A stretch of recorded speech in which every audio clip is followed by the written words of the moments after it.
Hello, everyone. Dr. Ames here. This time I'd like to talk to you about three types of leadership: transactional, transformational, and the charismatic. First, with the transactional leadership, this is really just what the word implies. There's a transaction of something that is the basis for most of every sort of activity that this sort of leader would do. It's a reward or punishment exchange for behavior. You do this, I will do that. It's a very much the idea that everything has to be paid for or given in return. And so it is tends to be too much about your personal agenda and so forth when you do things as in a transactional sort of way. We would have to criticize transactional leadership when we do see it, um, because it tends to be more of a management approach rather than a leadership approach or style. Transactional, it really isn't looking with a vision for the future, setting up relationships or anything like that. It's about this for that. And so it's very much either or thinking as well. And it's just much more what we would say would be a management sort of style. It often becomes quite autocratic as well. And so it has all those sorts of traits that we associate with autocratic leaders, being inflexible, and so forth. On the other hand, we look at transformational leadership.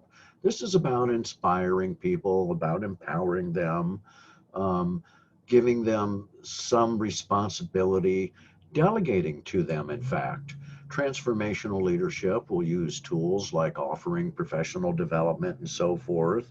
Um, and it's an approach that really tries to get people to act beyond their own just self interest, pursue the goals that are in common, that they have in common with the organization and so forth.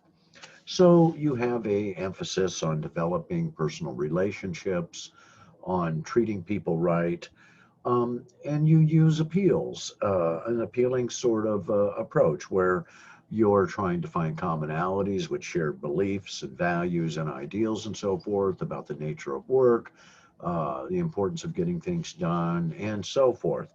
But also, it's about how we treat people and so forth. Um, that doesn't mean that a transformational leader couldn't use some transactional techniques. It's just that those shouldn't be the basis or the main thrust of your style. And you don't want to overemphasize any sort of transactional type of behaviors. But our transactional behaviors are a sort of a natural thing, but most of the time we don't want them to be the main focus.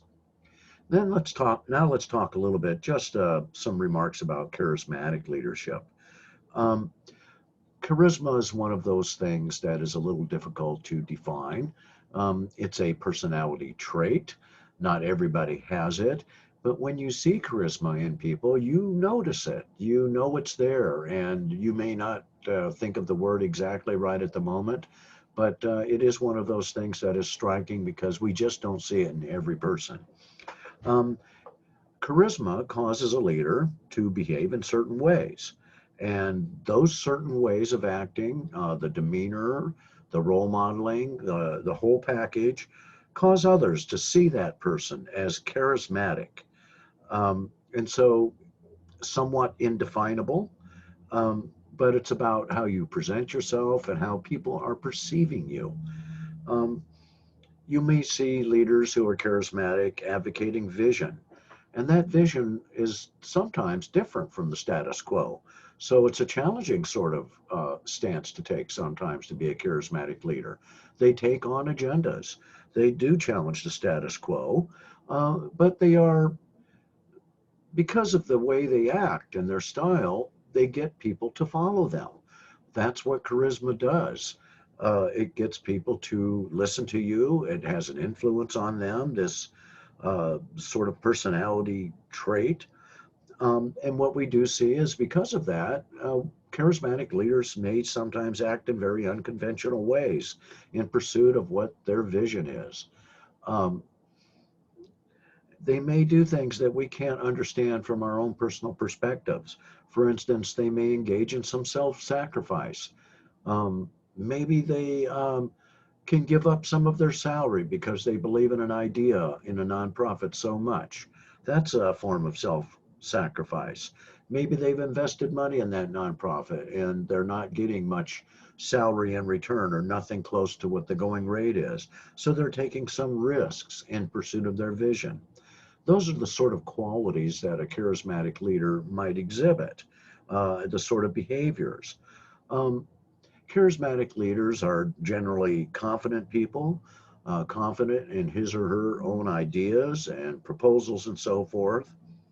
And when they try and convince people or sway them to the things that they see and envision and want to accomplish, they will use that vision and as part of their appeal. They will use persuasion to influence their followers. And they're not going to rely on their formal authority.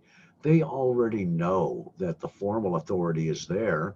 And they also know, most of them, that their charisma, it is what really advances their influence with a lot of people and not the formal authority. It is a very powerful personality trait, no doubt about it. Um, and you are going to see them act in novel ways and come up with novel strategies and so forth. And they may possess an unusual ability to assess opportunity and the context of any particular situation. Um, and so they might be the type of people that occasionally need some social distance, um, but they are different than most of us. And I don't think it's something that you can necessarily learn, um, but it's a personality trait, and it could be a double-edged sword depending on your point of view. Okay, folks, that's all I want to talk about this time. I'll talk to you again soon.